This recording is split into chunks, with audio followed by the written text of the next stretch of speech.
श्रोताओं नमस्कार। बॉम्बे टॉकीज इस कार्यक्रम में आज हमारे मेहमान हैं लेखक और निर्देशक अमित राय। आपसे बातचीत की है राजश्री त्रिवेदी ने। नमस्कार श्रोताओं, आज विविध भारती के स्टूडियो में एक ऐसे निर्देशक और लेखक आए हैं जिन्होंने अपनी पहली फिल्म से ही शोहरत हासिल किया, समीक्षकों की सराहना मिली, राष्ट्रीय और अंतर्राष्ट्रीय पुरस्कार से नवाजे गए। लेकिन ये संघर्ष जारी रहा। ये सफर कहाँ से शुरू हुआ, ये सफर कितना कटीला था और हौसले कितने बुलंद थे, अपने क्षमता का लोहा आखिर इन्होंने मनवा ही लिया। जी हाँ, इस वक्त विविध भारती के स्टूडियो में आज हमारे साथ हैं अमित राय। आपका बहुत बहुत स्वागत है। अमित जी, जब मुझे पता चला कि आपसे मुझे बातचीत करनी है तो मुझे दुष्यंत कुमार की एक पंक्ति याद आई कि कौन कहता है आकाश में सुराख हो नहीं सकता, एक पत्थर तो तबीयत से उछालो यारों। तो ये जो आपकी तबीयत है ना, उस पर हम आज बातचीत करेंगे, क्योंकि हमें ये तो मालूम है कि आप एक बहुत ही हम्बल बैकग्राउंड से आते हैं और जहाँ से आप आते हैं वहाँ से सफलता की इस सीढ़ी तक पहुँच जाना बहुत आसान सफर तो कतई नहीं रहा होगा, है ना? जी, सफ़र मुझे लगता है कि इसका पैमाना आसानी और कठिनाई से नहीं जोड़ा जाना चाहिए कि आप उसको कितना एंजॉय कर रहे हैं। जो ये सफ़र होता है ना, एक्चुअली यही एंजॉय करने का प्रोसेस होता है। जी। डेस्टिनी जो होती है, जिसको कहते हैं कि हाँ मंजिल है, वो अपने मन में एक बिंदु बना रखा है कि इस बिंदु से उस बिंदु तक जाना है। वो बिंदु कभी होती नहीं है। जी। इस बिंदु से उस बिंदु तक जाने की जो प्रक्रिया है, जो प्रोसेस है, एक्चुअली इसको हम सफर कहते हैं और उसी को एंजॉय करना होता है। तो लोग कहते हैं कठिनाई या जो भी, मैं तो उसको मजे से ही लेता हूँ। जैसे आपने दुष्यंत जी की कविता लाइनों का जिक्र किया जी। तो बहुत सारे लोग जो मुझे जानते हैं या जो बात करते हैं, वो एक लाइन मेरे बारे में हमेशा जानते हैं। मुझे जो गाना बेहद पसंद है, जो मुझे लगता है कि हाँ ऐसा कुछ हो, तो वो लाइन मुझे हमेशा याद आती है कि निर्बल की लड़ाई बलवान की, ये कहानी है दिए और तूफान की। क्या बात है। अब आगाज हम यहाँ पर अतीत से करते हैं और आप हमें ले चलिए अपने बचपन की गलियों में। जी, बहुत सुनहरी यादें हैं। मतलब वैसे तो जैसे ही मैं स्टूडियो में जब अंदर आया तो मुझे जिस सेक्शन में ले गए आपके निर्देशक जी, वो पूरा रिकॉर्ड का सेक्शन था। मतलब हमें याद है जब बचपन में हमारे आसपास कोई फंक्शन होता था, लाइब्रेरी गए थे आप? हम लाइब्रेरी गए थे। वहाँ ग्रामोफोन का रिकॉर्ड देखकर, उस पे वो सारे एलपी डिस्क देखकर तो ऐसा लगा कि सही में बचपन में चले हैं। कि किसी घर में कोई फंक्शन होता था, कोई सत्यनारायण की पूजा होती थी, कोई शादी होती थी, तब एक आदमी एक डब्बा ले आया करता था और ऊपर वो जो लाउड स्पीकर हम लोग छत पे जाके बांधते थे किसी के। जो बच्चे छोटे होते थे, जो हल्के होते थे, टीन के छत होते थे और सीमेंट की तो टूट ना जाए इसलिए बच्चों को भेजा जाता था और वो बांधते थे और फिर वो नीचे डॉन किया किसी फिल्म की रिकॉर्ड बजाते थे। और जय संतोषी माँ, मुझे अच्छी तरह से याद है, दोस्ती, पड़ोसन, बहुत ज्यादा जो गाना बजता था मुझे लगता है वो डॉन फिल्म का गाना बजता था, जिसका मुझे था। क्या उम्र थी जब पहली वाली डॉन आई थी, याद है कुछ? मुझे लगता है डॉन जो आई होगी मतलब मेरे पैदाइश के साथ आई होगी फिल्म। अच्छा। तो वो जब मैं बड़ा होता रहूंगा तब तक डॉन हिट हो चुकी होगी।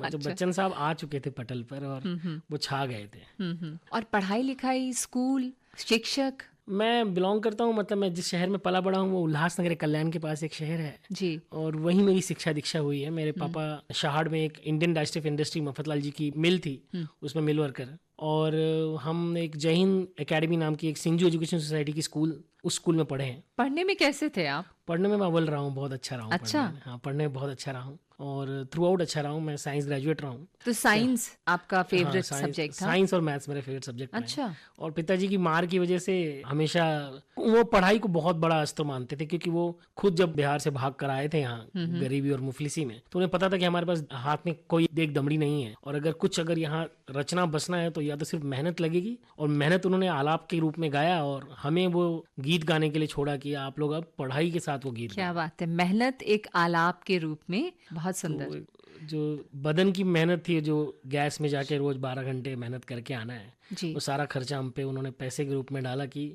सिर्फ पढ़ो तुम। मतलब मुझे लगता है उस एरिया में हम बच्चे पहले थे, मैं और मेरा भाई, जो हम लोग इंग्लिश मीडियम में गए। लोग बोलते आप लोग इंग्लिश मीडियम में पढ़ते हो ना? हाँ, इंग्लिश मीडियम में पढ़ते हैं, क्योंकि आसपास सब सरकारी स्कूलों में जाते थे। मैंने बोला नहीं, मुझे अपने बच्चों को अंग्रेजी मीडियम में पढ़ाना है। कितने भाई बहन थे? हम 2 भाई 1 बहन है। और फिर वहीं से सफर शुरू हुआ। और हम जिस जगह रहते हैं उस जगह का नाम आजाद नगर है। मतलब आप उसे ऐसे कह सकते हैं कि स्लम है, मतलब झोपड़पट्टी जिसको बोलते हैं, लेकिन हम तो उसको अपना स्वर्ग ही कहते थे जहाँ हम लोग पले बड़े। और वहां से स्कूल 4.5 किलोमीटर था। हम रोज 4.5 किलोमीटर स्कूल जाया करते थे, पैदल आया जाया करते। बचपन में मेरी मम्मी छोड़ने जाया करती थी बहुत दूर।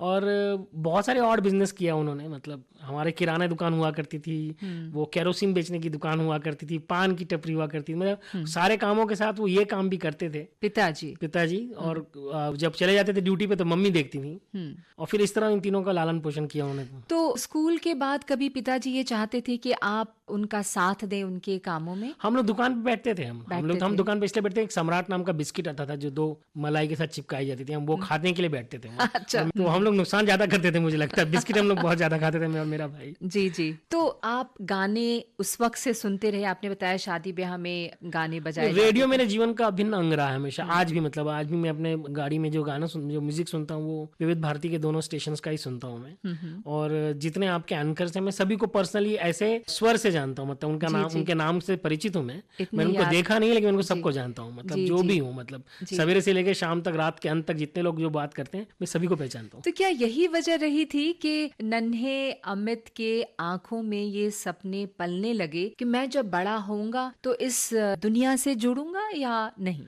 नहीं, देखिए आज बात करते वक्त मेरे को एहसास तो होता है कि आपका कोई पता नहीं होता है कि आप ये सब कहाँ से लाते हैं। जैसे लोग कहते हैं कि यार इतनी कठिनाई से रोज उल्लासनगर से 70 किलोमीटर लोकल में बैठकर बम्बई आना और संघर्ष करना, मतलब मैंने बोला यार मुझे जो संघर्ष का जो जज्बा है वो मेरे को 752 की उस लोकल ने दिया, जिस भीड़ में मेरे को रोज घुसना होता था। तो लोकल मेरे जीवन का अभिन्न अंग रहा है हमेशा। मतलब मुंबई की लोकल मेरी लाइफलाइन जैसे कहते हैं मुंबई के लिए है, वो मेरे जीवन की भी दशा और दिशा जो बदली है वो लोकल ने बदली है। फिर दूसरा जो आप क्रिएटिवली कर बात करने जाएं तो रेडियो उस टाइम सबके घर में हुआ करता था समाचार सुनने के लिए। जो भी जैसे एक टीवी बाद में लेजर बना के, जिस घर में टीवी है वो बहुत अमीर आदमी है। रेडियो सामान्य हो चुका था मेरे यहाँ बचपन में। रेडियो बहुत सामान्य था, मैंने 2 बार रेडियो खाट से गिरा के तोड़ा भी और बनाया भी है, तो मुझे रेडियो के बारे में पता है। टीवी जब आया और वीसीआर का जब उगम हुआ, नेशनल वीसीआर जब आया, उस दौरान ऐसा हुआ था कि फिल्म मीडियम में मुझे लगता है प्रेम रोग, निशान, इस तरह की फिल्में तब आई थी। और वीसीआर और टीवी के एडवेंट के साथ एक नए तरह का बिजनेस शुरू हुआ कि लोग थिएटर्स वाले जो फिल्म में नहीं जाते थे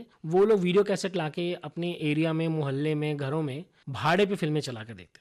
तो मेरा सफ़र वहीं से शुरू हुआ। मतलब मेरे पापा को किसी ने वीसीआर गिफ्ट किया था, जिसने उधार लिया था वो भाग गया था दुबई और वापस आके उसने इसको वीसीआर गिफ्ट कर दिया पापा को। तो पापा ने बोला कि हम एक टीवी ले आते हैं किसी से मांग के और उसको कहेंगे कि हर महीने आपको पैसे देंगे, कुछ वो इंस्टॉलमेंट मेथड जो अभी आप बोलते हैं। और फिर वो टीवी और वीसीआर घर आया और मैं और मेरे भाई पे ये, हम लोग फुट सोल्जर थे कि हम लोग वो टीवी उठा कर कंधे पर वीसीआर लेके और स्टेबलाइजर लेके लोगों के घर में 30 रुपए की एक फिल्म, 50 रुपए की 2 फिल्म और 100 रुपए की 4 फिल्म, क्या बात, ऐसे हम लोग लगाया करते थे। और उसी से सफर शुरू हुआ फिल्में देखने का। लोगों ने फिल्में देखना शुरू किया, मैंने फिल्मों के पीछे देखना शुरू किया कि कौन बनाता है, कैसे बनता है। फिर मुझे रेडियो के गानों से पता था, अच्छा जो वादा किया ये ताजमहल फिल्म का गाना है, वो गाना अभी हम वीडियो के रूप में आप देखते थे।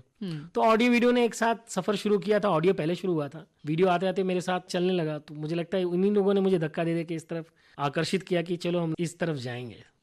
तो ये बेमानी नहीं होगा कहना कि रेडियो और वीसीआर इन दोनों का बहुत बड़ा हाथ रहा है। जो भी मैंने आज जीवन में जो भी काम कर रहा हूँ उनके पीछे इनका बहुत बड़ा हाथ है। अमित, ये तो आपने बताया कि टीवी घर में आया और वीसीआर आया और फिल्में देखना शुरू किया आपने। कैसी फिल्में आपको अच्छी लगती थीं? मार धाड़ वाली, या उस समय बहुत इस पर फिल्में बनती थीं गैंगस्टर्स पे और सोना ले गया और उस तरह की, मतलब नहीं, कालांतर में मैंने देखा कि जैसी फिल्में आप देखते हैं वो आपको इम्प्रेस करती हैं, फिर आप वैसी सोच रखते हैं। बिल्कुल। मुझे लगता है पता नहीं नियति ने मेरी उंगली पकड़ रखी थी कि इसके साथ साथ ना मुझे पढ़ने का बड़ा शौक था। मेरे एक मित्र हैं, मतलब मुझसे 10-12 साल बड़े हैं। पत्रकार? नहीं, पत्रकार नहीं है वो टीचर हैं बीएमसी में, वो श्यामपत यादव करके हैं। वो हमारे एरिया में 10th उन्होंने टॉप किया था। तो मेरे पापा चाहते थे कि दिन भर जाके उनके पास बैठो, वो पढ़ने लिखने वाला बच्चा है, तुम क्रिकेट खेलते हो तो उसके साथ बैठोगे। तो उन्होंने मेरे को एक छंद लगाया। मेरे जीवन में बहुत बड़ा योगदान मेरे दोस्तों का रहा, उसमें सबसे पहला बड़ा योगदान इनका भी रहा है कि उसने मुझे पढ़ने का शौक लगाया। तो निराला हो या रविन्द्रनाथ टैगोर हो, हरिवंश राय बच्चन जी की कविताएं हो, मतलब हर तरह का साहित्य, उसको लाइब्रेरी का एक्सेस था। उसके पापा सेंचुरियन बिरला जी की कंपनी में थे और बहुत बड़ी लाइब्रेरी थी सेंचुरियन की।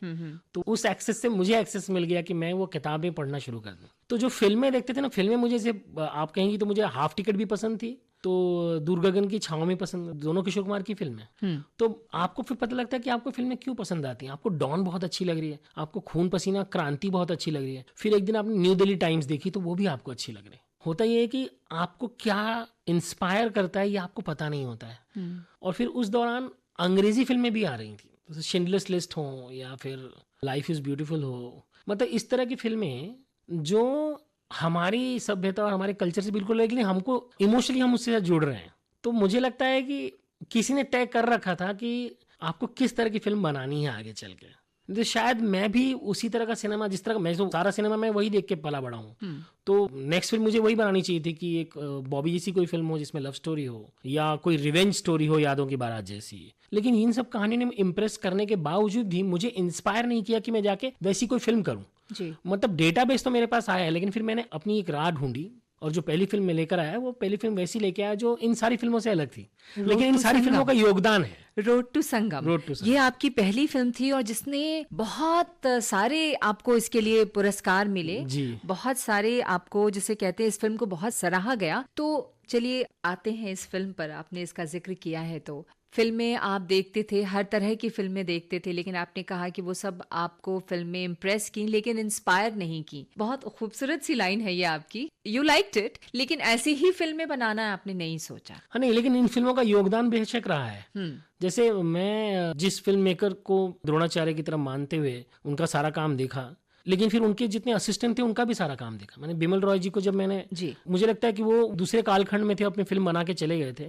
जब मैंने फिल्में देखना शुरू किया तो मुझे पता चला ये व्यक्ति कौन है, इनकी सोच क्या है और किस तरह का सिनेमा इनकी दखल रखता है।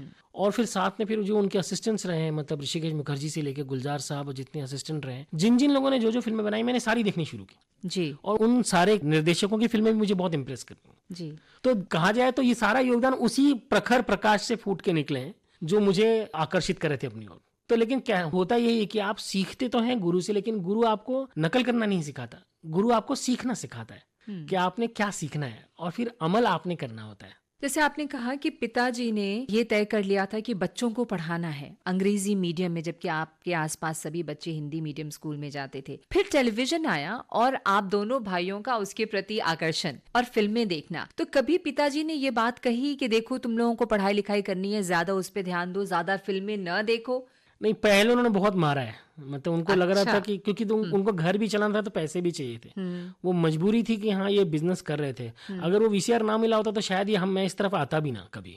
वो तो नियति ने तय कर रखा था कि हाँ इस व्यक्ति के हाथ में वीसीआर दो, इसका बच्चा ये वीसीआर देखेगा और आगे चल के डायरेक्टर बनेगा। वो नियति ने तय कर रखा था। नहीं तो वो तो चाहते थे मुझे इंजीनियर, डॉक्टर या ऐसा कुछ बनाना, जी। तभी तो वो साइंस से पढ़ाना चाह रहे थे। जी। और क्योंकि उन्होंने वो गरीबी देखी थी, मुफलिसी देखी थी बिहार में, और जहाँ से वो भाग के आए थे, तो वो नहीं चाहते थे कि हम उनके बच्चे ये सब देखें, वो संघर्ष देखें, और इसलिए वो दूर रखते थे। उनके मन में बहुत ये, क्योंकि उनको चाहिए था कि बच्चे कुछ अच्छा कर जाएं। लेकिन ये रास्ता उन्हें बिल्कुल पता नहीं था, फिल्मों के बारे में उनको कुछ पता नहीं था और ना मुझे भी कुछ पता नहीं था। तो उनको ऐसा लगता था कि एक तो अंधेरे में जाना है जहाँ इतनी बड़ी भीड़ है, वहां जाकर करोगे क्या और करोगे कैसे। तो एक पिता के रूप में मुझे उनका जो ये अप्रीहेंशन था वो हमेशा उसका सम्मान रहा है कि मैं उसको पहले गलत लेता था, लेकिन अब मैं गलत नहीं लेता। कि अब मेरे बच्चे हैं तो मैं भी ऐसे सोचने लगा हूँ कि नहीं चाहता बाप कि अपने बच्चे को वो कहीं ऐसे जगह धकेले जहाँ वो ठोकरे खाता फिरे। तो वो बचाना तो चाहते थे, लेकिन नियति ने फिर मुझे हाथ थामे रखा और गुरु ने अपना आशीर्वाद रखा था। मेरे जितने गुरु जिन्होंने पढ़ाया लिखाया उन्होंने। आप भी टीचर थे कुछ? हाँ, मैं जब लास्ट ईयर में था तब से मैं पढ़ाता था बच्चों को। लास्ट ईयर मतलब कॉलेज? अपने कॉलेज के लास्ट ईयर में था, जब ग्रेजुएशन के, तब से मैं पढ़ाता था। तो जब मैं पास हुआ उसके एक साल बाद जो मेरे बच्चे जो 10th में थे वो भी पास हुए हैं। अच्छा। तो 10th स्टैंडर्ड में थे, तो उनमें से कोई एक बच्चा जो बहुत अच्छा परसेंटेज ले आया था, 91%। तो फिर बहुत सारे लोगों का विश्वास बैठ गया था कि आप बहुत अच्छा पढ़ाते हैं। तो उस उम्र में ऐसा लगता है कि हाँ 20-21 साल में यार लोग पैसे भी दे रहे हैं और आप पढ़ाते भी अच्छा है। तो फिर उन्होंने बोला हमारे बच्चे तो कॉमर्स ले रहे हैं, लेकिन तो बोला ठीक है मैं कॉमर्स पढ़ के पढ़ा दूंगा, क्योंकि मैं ग्रेजुएट हो चुका था। मैंने कॉमर्स की किताबें देखी, मेरे बहुत सारे दोस्त कॉमर्स के थे, तो मुझे लगता था कि हाँ अकाउंट्स बहुत ईजी होता है। मुझे अभी भी अकाउंट्स बहुत ईजी लगता है, जबकि बहुत ज्यादा मुश्किल लगता है। मुझे बहुत इजी लगता है, क्योंकि हम लोग ना बहुत थियोरेटिकल लिख कर प्रैक्टिकल कर कर पढ़ने वाले बच्चे रहे हैं साइंस में। तो साइंस आपको एक सूक्ष्म दृष्टि दे देता है, अकाउंट्स में आपको एक फिगर्स के साथ खेलना होता है। वो आपको अच्छे आपकी जो भाषा है ना, जैसे सूफी दृष्टि दे देता है। क्या बात है। तो वैसा वो देखते वक्त मुझे समझ में आ गया कि हाँ इसको अगर समझ लेंगे तो इसका इम्प्लीमेंटेशन बहुत ईजी है। तो मुझे पता नहीं, मुझे पर्सनली बहुत आसान लगता था। तो फिर मैं वो पढ़ाना शुरू कर दिया, तो 4-5 साल पढ़ाता भी रहा। फिर नाटकों का सफर चलता रहा, मराठी नाटकों के साथ। फिर अच्छा, आप मराठी रंगमंच के साथ? हाँ, मैं मराठी रंगमंच के साथ ही, मैं आज जो भी हूँ वो मराठी रंगमंच की वजह से ही। क्या बात है। अच्छा, तो आपने एक मराठी फिल्म भी बनाई? हाँ, एक डायरेक्शन दिया? हाँ, एसोसिएट डायरेक्टर हूँ मैं उस फिल्म का। मेरे साथ मेरा एक जूनियर हुआ करता था जो हम साथ में पढ़ के पास हुए थे। तो उसने एक कहानी बहुत सुंदर लिख रखी थी जो रवि राय जी ने प्रोड्यूस की थी, वो टिंगिया नाम से। तो उसमें एसोसिएट डायरेक्टर था। वो मेरी पहला आप कह सकते हैं फोरे था सिनेमा में, मतलब सस्ती फिल्म करनी थी, तब डिजिटल आ रहे थे और रील पे फिल्म में बहुत कम बनी थी। सुपर 16 पे वो शूट हुई थी फिल्म और उन्होंने बहुत अच्छा कमाल किया था उस फिल्म में। तो इस फिल्म तक कैसे पहुंचे आप, इस फिल्म के मेकर्स तक कैसे पहुंचे? नहीं, कहानी लिख रखी थी, रवि राय जी ने प्रोड्यूस करना तय किया, तो हम जितने दोस्त यार थे सबने हाथ लगाया कि अच्छा। ये फिल्म बनानी है। तो फिल्म का बनाने का जो टेक्निक है वो तो पता हो गया था तब तक, कि उसके पहले एक शॉर्ट फिल्म बनाई थी जो जर्मनी में दिखाई जा चुकी थी। तो कोई ट्रेनिंग ली थी कहीं पर? नहीं, फिल्में बनाने की मैंने ट्रेनिंग नहीं ली थी, मैं थिएटर से था। तो मुझे देखिए, जो हमारे गुरु रहे हैं जैसे विजय केंकरे हैं, राजन भिसे हैं, वामन केंद्रे हैं, मुझे लगता है ये बहुत बड़े गुरु हैं। इनको सिर्फ एक प्रोसीनियम दिया है, इसके लिए वहाँ नाटक होता है। जब आप कैमरा देंगे तो वही सब कुछ, क्योंकि देखिए जो भाव प्रस्तुत करना होता है एक्टर्स ने, और जिस तरह के रूपरेखा के साथ आता है सब कुछ, वो उसका कॉस्ट्यूम, मेकअप, आर्ट, वो सब कुछ प्रोसीनियम कंट्रोल्ड एनवायरनमेंट में होता है और फिल्मों में वो खुले एनवायरनमेंट में होता है जी। तो मुझे लगता है वो डिफरेंस मुझे बहुत पहले ही क्लियर हो गया था, जो मेरे गुरु ने सिखा दिया। तो मुझे कभी डर नहीं लगा कि हाँ, आप जब थिएटर से जंप मार के प्रोसीनियम से आप सिनेमा के उस चौखट में जाएंगे तो आप करेंगे क्या। तो मुझे वो कह रहे हैं ना, जो एक माइन्यूट ऑब्जर्वेशन का जो टेक्निक है वो मेरे गुरु ने सिखा दिया, तो वो मेरे बड़े काम आया। श्रोताओं, एक बार फिर आप सबका स्वागत है। अब अगर हम रोड टू संगम की बात करें, बहुत चर्चित फिल्म रही, इस फिल्म को बहुत सारे अवार्ड्स मिले और इस फिल्म में जितने भी कास्ट थे वो सब सधे हुए कलाकार थे। तो आप निर्देशन में भी हैं, आपकी कहानी भी है और निर्देशन भी है। तो इस फिल्म की बुनियाद, इस फिल्म के बैकग्राउंड के बारे में आप थोड़ा बताएंगे, क्योंकि क्या ऐसे लोगों को या इन लोगों को निर्देशन देने में या इनको निर्देश देने में कभी कोई कठिनाई हुई? नहीं, मुझे और लगता ये है कहानी कैसे आई रोड टू संगम की? कहानी, मुझे लगता है हमेशा लोगों को कहता हूँ कि आप कोई कहानी लिखते नहीं है, कहानियां इस विश्व में होती हैं जी कहानी खुद ही ढूंढते ढूंढते एक गली रास्ता पकड़कर आप तक आ जाती है। जी। ये किसी दिन होली में मैंने टीवी पे एक न्यूज़ आइटम देखा था, कमाल खां अभी नहीं रहे बेचारे, वो उन्होंने एक न्यूज़ कवर की थी इलाहाबाद में कि इलाहाबाद म्यूजियम किसी गाड़ी का ट्रायल लेने वाला है जो 1947 में गांधी जी की अस्थियां रख के संगम तक ले जा गई थी। जी। मुझे बड़ा इंटरेस्टिंग लगा कि ऐसी गाड़ी अभी भी है, और फिर इस कहानी ने जन्म लिया कि वो आज गाड़ी खराब हो गई है 50-60 साल बाद, और उसको बनाया जा रहा है, और बनाने वाला एक हसमतुल्ला नाम का एक सही में एक मैकेनिक हुआ, वो भी नहीं रहे अभी हयात में, जी। बहुत अच्छे व्यक्ति थे वो।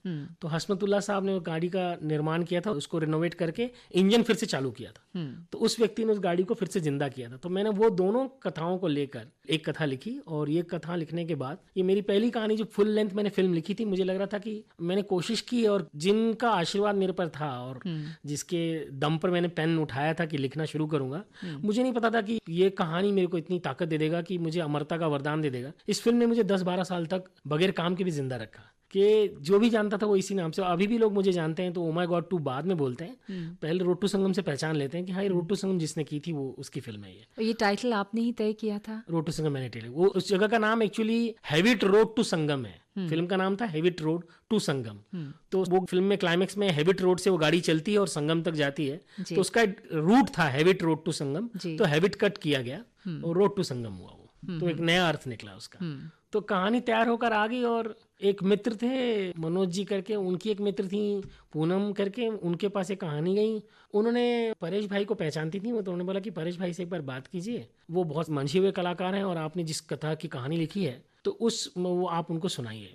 तो मैं उनके पास गया, वो रंगरसिया की शूटिंग कर रहे थे। उन्होंने कहा कि मेरे पास 9-10 मिनट है, अभी तक मेकअप हो रहा है, तब तक सुना दो। तो मुझे समझ गया कि मेरे पास 10 मिनट है, 10 मिनट में अगर मैं सुना देता हूँ तो ठीक है। मैंने 10 मिनट सुना, उन्होंने कहा कि आप बैठिए, मैं शॉट दे के आता हूँ, फिर से सुनूंगा। तो मुझे पता चल गया था तब तक कि अब ये कहानी उनको समझ में आ गई है। उन्होंने हाथ बढ़ाया, और देखा जाए तो परेश रावल साहब का बहुत बड़ा हाथ है कि ओम जी से उन्होंने ही बात करवाई। फिर एक और एक्टर हैं जो मेरे एक मित्र थे, अभी वो भी नहीं रहे बेचारे, तो सुधीर नेमा करके, वो उस फिल्म में लिरिक राइटर भी थे। तो वो पवन मल्होत्रा के साथ ब्लैक फ्राइडे में काम कर चुके थे, तो फिर वो पवन मल्होत्रा से उन्होंने मिलवाया। तो ये 3 बड़े बड़े दिग्गज कलाकार मेरे साथ आए, और भय तो आपको लगेगा क्योंकि ये बहुत सारा काम कर चुके थे जी। लेकिन कहानी सुनने के बाद उनको ऐसा लगा कि इसकी कहानी की उम्र हमारे काम की उम्र से मैच करती है। मेरी उम्र भले उनसे कम थी। मुझे याद है ओम जी ने मुझसे एक बार कहा था कि सिर्फ तुम्हारे बाल सफ़ेद नहीं हैं, नहीं तो मैं तुम्हारे पैर पकड़ता ये फिल्म देख। जब उन्होंने वो रोड टू संगम पहली बार देखी थी थिएटर में, तो बोला यार मुझे विश्वास नहीं हो रहा है, ये तुम्हारी फिल्म है, तुमने चुराई है ये फिल्म, ये तुमने बनाई नहीं है, किसी ऐसे उम्र के आदमी की फिल्म लग नहीं रही। पता नहीं वो भगवान ने वो मैच्योरिटी किसने दिया, मतलब आपके बैकग्राउंड ने दिया, आपकी गरीबी ने दिया, या आपके पढ़ाई लिखाई ने दिया, मुझे नहीं पता कि वो इतनी मैच्योरिटी आई कहाँ से कि आप कभी सोचते हैं कि इतनी मेच्योरिटी आई मुझे लगता है कि मैं जिनके साथ पला बड़ा हूँ हमेशा मेरे उम्र से बड़े लोग थे। मैं जिनके साथ खेला भी करता था मुझसे 10-10 साल बड़े थे। तो मुझे लगता है कि मैं हम बहुत पहले मेरे को लगने लगा कि मैं इनके जितना हो गया हूँ, जबकि मेरी उम्र उतनी थी नहीं।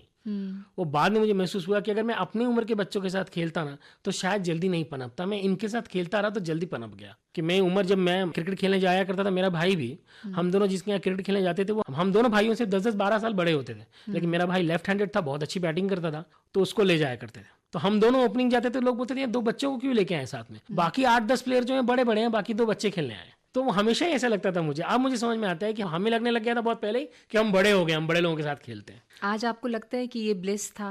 देखिए, सब कुछ आपको वरदान की तरह ही देता है भगवान, वो आप कैसे लेते हैं वो आपके ऊपर है। अगर मुफलिसी दिखाता है तो आपको कड़क करने के लिए करता है, वो कठिनाई देता है तो आपको तराशने के लिए करता है। अभी वो जैसे एक फिल्म में अमिताभ बच्चन साहब कहते हैं कि जो मूर्ति छेनी और हथौड़ी की मार न सह पाए वो अच्छी मूर्ति कभी नहीं बनती। आप तपने के बाद या जलने के बाद ही वो खरा होता है कुछ। तो ये सारे जो हालात थे, मुझे लगता है कि आपकी एक बहुत ही सशक्त और सकारात्मक सोच वाले व्यक्तित्व में आपको परिवर्तित किया या हाँ, बनाया कह सकते हैं, आपको, कह सकते हैं। सभी का देखिए, मेरे स्टूडेंट्स का भी है, मेरे दोस्तों का भी साथ रहा है। जो मेरे क्लोज जितने फ्रेंड्स हैं वो सब मुझे बहुत प्यार करते हैं। मतलब I am blessed with friends कि जिन्होंने मेरा हाथ हमेशा थामे रखा।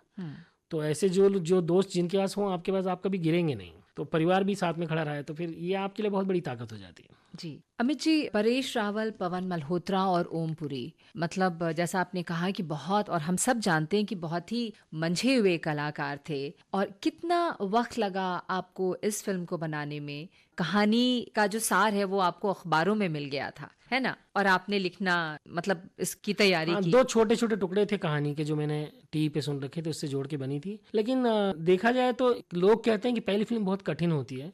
मेरे लिए मेरी पहली फिल्म बहुत इजी थी, मुझे ऐसा लगता है। जी, बहुत आसानी से मैंने पूरा, वो एक्चुअली ना ऐसी बंदूक थी जो मुझे पता नहीं थी कि इसका सेफ्टी लॉक टूटा हुआ है। बहुत बाद में पता चला मुझे कि मैं बगैर सेफ्टी लॉक का बंदूक जेब में लेकर घूम रहा था। वो कभी भी चल सकती थी, किसी को भी लग सकती थी। क्या थी ये? कि आपने बिंदास आपने एक फिल्म बनाई जो एक कम्युनिटी के साथ है। उसमें हसमतुल्लाह साहब थे, इलाहाबाद में शूटिंग कर रहे हैं, भीड़, मतलब हजारों की भीड़। कोई भी पहली फिल्म ऐसी फिल्म नहीं करना चाहता। वो बहुत सेफ बेट खेलते हैं कि एक सिंपल लव स्टोरी ढूंढते हैं, बिल्कुल। एक्ट्रेस मिल जाए आपको। आमतौर पे जो फिल्में, पहली फिल्म जो करते हैं वो आसान फिल्म होती है या सेफ बेट होता है, रोमांटिक हो, कॉमेडी हो, या ऐसी कुछ हो।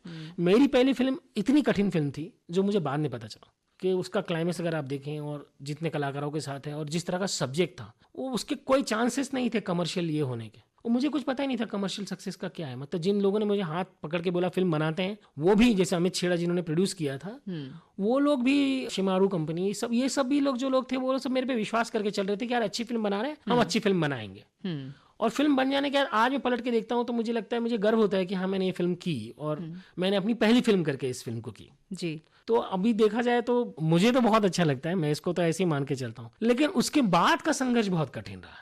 इसके लिए आपको बहुत सारे सम्मान, बहुत सारे अवार्ड्स मिले। जी, राष्ट्रीय अंतर्राष्ट्रीय स्तर पर बहुत सारा, मतलब जर्मनी हो, साउथ अफ्रीका हो, लॉस एंजलिस हो, लंदन हो, मतलब जहाँ जहाँ फिल्म जाती थी वो कुछ ना कुछ बटोर के लेके आती थी। तो इतने सारे अवार्ड्स, इतना सारा पुरस्कार, आपने कभी सोचा था कि मैं ये फिल्म बना रहा हूँ और ये इस स्तर पर ले जाएगी मुझे? नहीं, मैं ये कभी सोच के काम मैंने आज तक कभी किया ही नहीं। मैं किसी उद्देश्य से कि इसका क्या निष्कर्ष होगा, मैं किसी काम पे नहीं जाता। जब हम पढ़ते हैं और एग्जाम देते हैं तो इस उम्मीद के साथ एग्जाम देते हैं कि मेरी तैयारी ठीक है और मेरा रिजल्ट अच्छा होगा, तो मेरी स्क्रिप्ट अच्छी है, मेरे एक्टर्स अच्छे हैं और ये फिल्म अच्छी होगी। हाँ, मैंने जो सीखा, जो मेरे अपने राजन सर बोलते हैं हमेशा, कि आपके इंटेंट में बेईमानी नहीं होनी चाहिए। कोई भी काम करें आप, मतलब अगर आप बच्चे को पढ़ाने भी बैठे हैं ना, तो वो ईमानदारी से उस चैप्टर को लेके बैठेंगे ना, तो वो 100% उसका जो रिजल्ट होगा वो भी ईमानदारी ही आएगा। तो वो मैंने गांठ बांध लिया जो गुरु ने कहा था। तो कहानी हो, लिखना हो, शूट करना हो, मैं शूटिंग पे भी जाकर मैं बैठता नहीं, खड़े ही रहता हूँ मैं। और कभी भी कोई कहानी मेरे पास आती है, मैं उस कहानी को कभी भी कैजुअल नहीं लेता। कहानी आती है, मैं उसको बिल्कुल हार्ट सर्जरी की तरह लेता हूँ। एक भी नस टूटने कटने नहीं देता। और उतनी संजीदगी के साथ उसको देखता हूँ। रोड टू संगम पहली कहानी थी, मतलब आपको तो एक लीड मिला, और क्या ये आपकी पहली लिखी हुई कहानी थी? फुल लेंथ फिल्म की कहानी मेरी पहली फिल्म की कहानी थी। तो लिखना कब शुरू किया? मतलब आप पढ़ते बहुत थे, लिखना मैंने बहुत पहले से शुरू किया था। मैंने कहानियां छोटी छोटी बहुत लिख रखी हैं। कहानियां लिखते थे? हाँ, और लिखने का मतलब किसी स्क्रिप्ट में कोई चेंज हो तो मुझे नहीं पता था कि मुझे लिखना आता है, ये मुझे बहुत बाद में पता चला है। मैंने लिखना कभी उद्देश्य मैंने रखा ही नहीं था जीवन में। मुझे फिल्म बनानी थी, तो जो फिल्म बनानी थी उसको मैंने लिखना शुरू किया। बाद में मुझे पता चला कि आप फिल्म ही लिख रहे हैं, इसी को लिखने का तरह। अगर आप मुझे दूसरा कुछ लिखने को कहेंगे तो शायद मैं वैसा ना लिख पाऊं, लेकिन मुझे तब पता चलने लगा कि मुझे फिल्म दिखाई देती है तो मैं उसको लिख लेता हूँ। तो जब पहली कहानी लिखी, क्या उम्र थी उस वक्त आपकी? आई थिंक 26 होगी। ओके, पहली कहानी थी आपकी। 2010 में आई थी रोड टू संगम जी। और जिसने बहुत सारे पुरस्कार बटोरे, बहुत सारी सराहना मिली। लेकिन फिर उसके बाद जो बड़े पर्दे पे आपकी जब दूसरी फिल्म आई वो ओ माय गॉड 2023 में, तो लगभग 13 वर्षों का फासला था। लेकिन जब मैं आपके लिए आपके बारे में जानकारियां इकट्ठा कर रही थी तो मुझे आबरा का डाबरा, फलसफा, मंसूबा, कुछ ऐसे भी नाम नहीं, मिले। ये सारे नाम जो हैं वो गूगल पे, देखिए हमारे यहाँ ऐसा हो गया है ना कि अब सब कुछ हम गूगल पे ही आश्रित हो गए हैं। देखिए जीवन में जो डेटाबेस जहाँ से आ रहा है ना, वो आपको सोर्स हमेशा चेक करना चाहिए। कई बच्चे, मैं कहीं कॉलेज में आता किसी को पूछता हूँ कि देवदास किसने लिखी है, तो बोलते हैं संजय लाल भंसाली जी ने लिखी। तो आपको अगर नहीं पता है तो फिर आपको पता करना पड़ेगा, क्योंकि गूगल ने उन बच्चों को यही बताया। तो ये बहुत जरूरी है कि आप आंख बंद करके किसी चीज पे विश्वास ना करें। आप उसका सोर्स चेक करें, क्योंकि ट्रांजिशन पीरियड में चल रहे हैं अभी हम। जी, जी। हम जब तक डिजिटाइज हो जाएंगे पूरी दुनिया में ना, तब तक किताब रहेगी, किताब हमेशा रहेगी। तो आपको पता होना चाहिए। मैंने जो काम किया बहुत सीमित काम है, मेरे लंबे लंबे पॉज हैं बहुत। मैंने इस बीच में 2 फिल्में की। ओ माय गॉड के पहले भी एक फिल्म है आईपैड करके, जी, जो अभी वो आएगी फिल्म। तो फिल्म मैंने टेक्निकली मेरी तीसरी फिल्म है ये। और बीच में जो काम, जो एक लंबा अंतराल रहा है, वो इसलिए भी रहा है क्योंकि काम मिला नहीं आपको, क्योंकि आपके पास जिस तरह का काम आप करना चाहते थे। लेकिन आपकी तो पहली फिल्म ने ही तहलका मचाया था, सब्जेक्ट ने तहलका मचाया था, इतने सारे अवार्ड्स मिले थे। यही विडंबना है इस तरफ की, कि मतलब आप काम जो करते हैं वो कमर्शियली कितना सक्सेसफुल है। क्योंकि जो लोग काम करना चाहते हैं आपके साथ, वो फिल्म बिजनेस में हैं। पैसा कमाना पैसा भी उद्देश्य होता है, उनका उद्देश्य होता है। और आप जो फिल्में करना चाह रहे थे, आप बिजनेस तो चाहते हैं, लेकिन उसका कितना रिटर्न आएगा, मुझे उसका सरोकार तो नहीं कहूंगा, मुझे ये पता नहीं होता था कि फिल्म चलेगी नहीं चलेगी।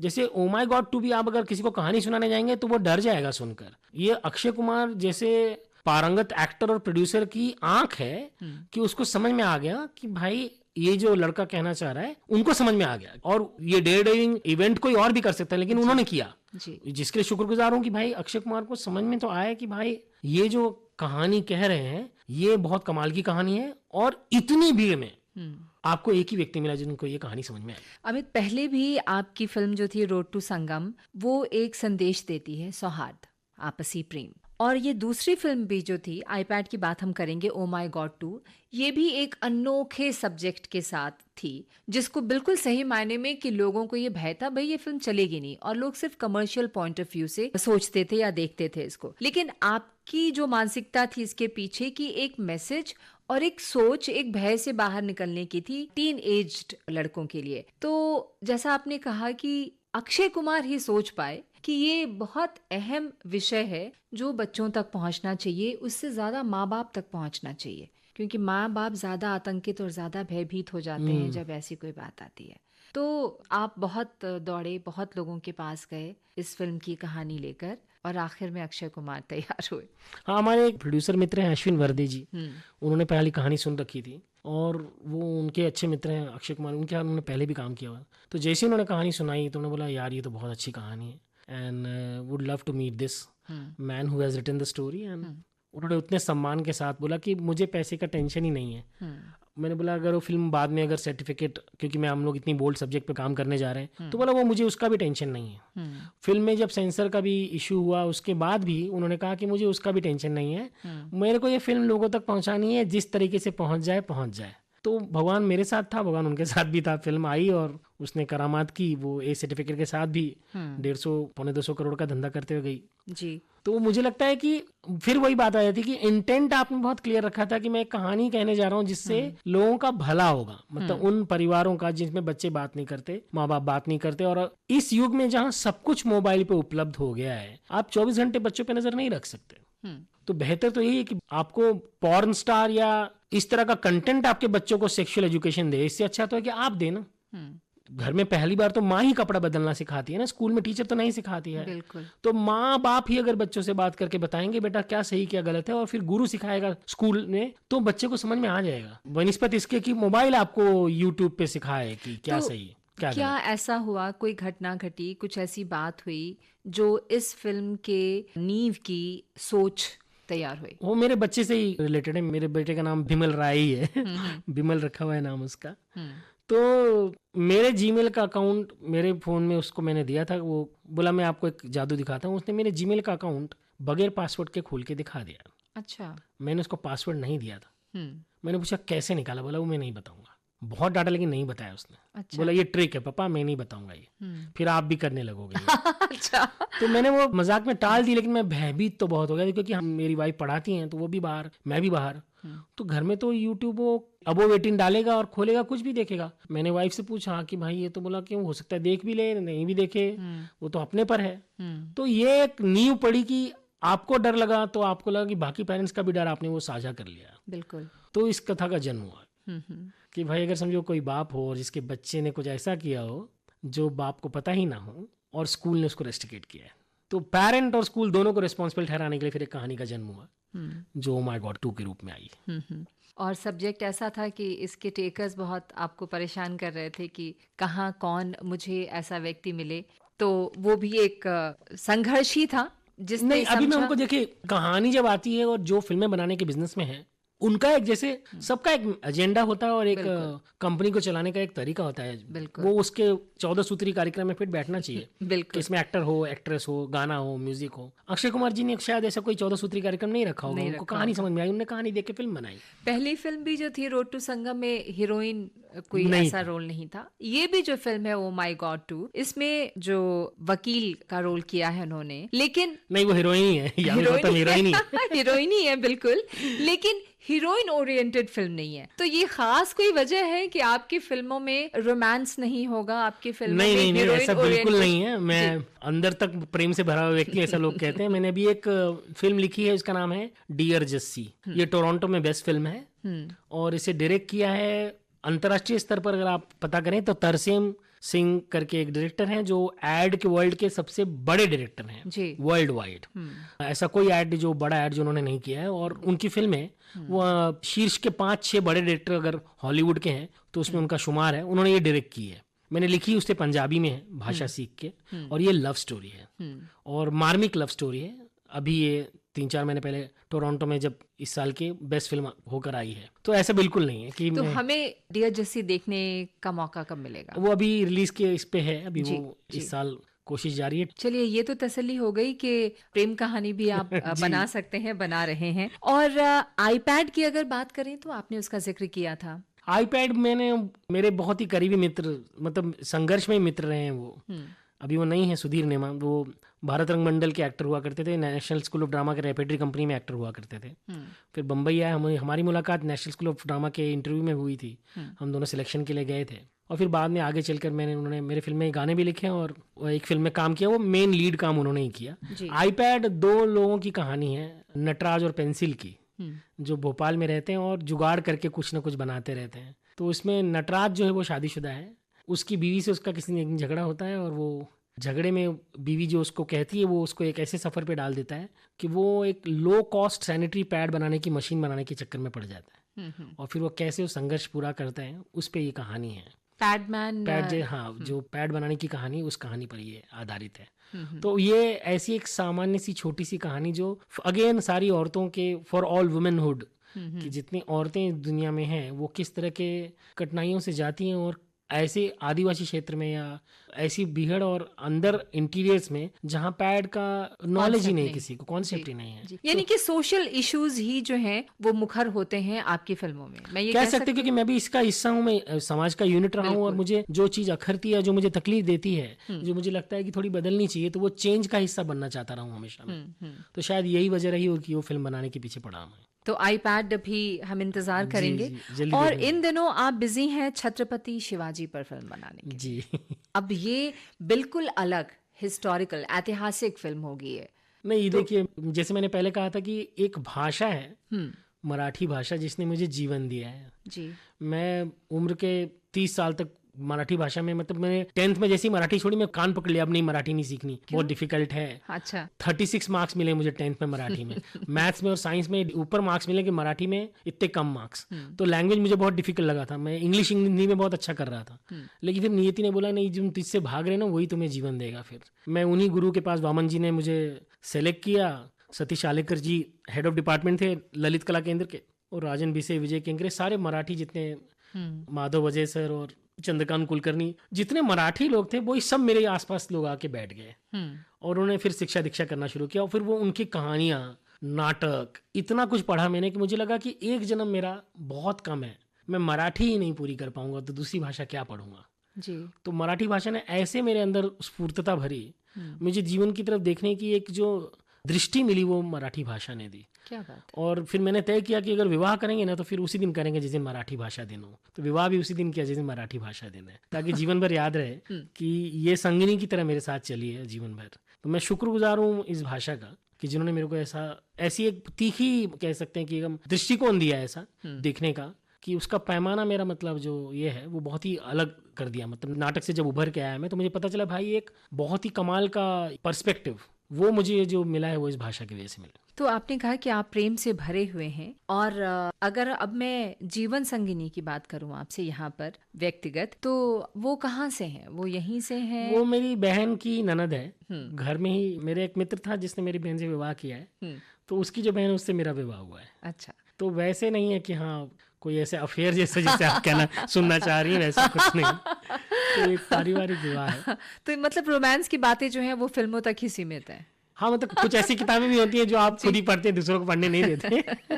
चलिए, अगर अमित जी आपसे ये पूछें कि ये दौर जो है वो सीक्वल और रीमेक्स का भी है ना? तो रीमेक ना, ये हमारी इंडस्ट्री का बड़ा दुर्भाग्य है कि पिछले हम लोगों ने आलसपने में आके ना हमने रीमेक्स करना शुरू कर दिया। सीक्वल तो फिर भी मैं मान लूंगा कि आप एक कहानी, जैसे लगे रहो मुन्ना भाई जब आई थी तो दूसरा जो सीक्वल आया था वो उससे ज्यादा बड़ा था पहली इंस्टॉलमेंट से। अगर हम ओ माय गॉड 2 की भी बात करें तो 1 बिल्कुल अलग थी। हाँ, लोग कहते हैं कि 1 से भी आगे की है, लेकिन वही है कि आप अपनी रेखा कितनी बड़ी खींचते हैं और कितनी गाढ़ी खींचते हैं। अब रीमेक क्या करता है कि आप, इतना कुछ अवेलेबल हो गया अब, और सारी दुनिया में कंटेंट का बम्बार्डमेंट है। With the advent of OTT and platforms, everybody is here with the content.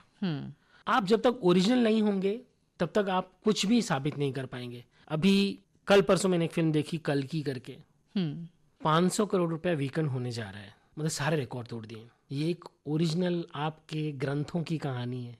मतलब जब ड्यून आई थी जो वहां से आई थी जी, अवतार आई थी जो वहां से आई थी, वो उसी तरह की कहानी हम ओरिजिनल लेके आए। हम जब अपने मट्टी की सुगंध के साथ उतरेंगे ना तो हम पैसे भी कमाएंगे और नाम भी कमाएंगे।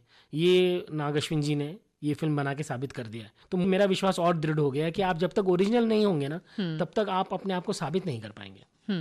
अभी आप सुन रहे थे लेखक और निर्देशक अमित राय से राजश्री त्रिवेदी की बातचीत का पहला भाग। इस कार्यक्रम का दूसरा भाग सुनिएगा अगले हफ्ते। रिकॉर्डिंग इंजीनियर भावना सिंदल, प्रस्तुतकर्ता जुबैर खान। विविध भारती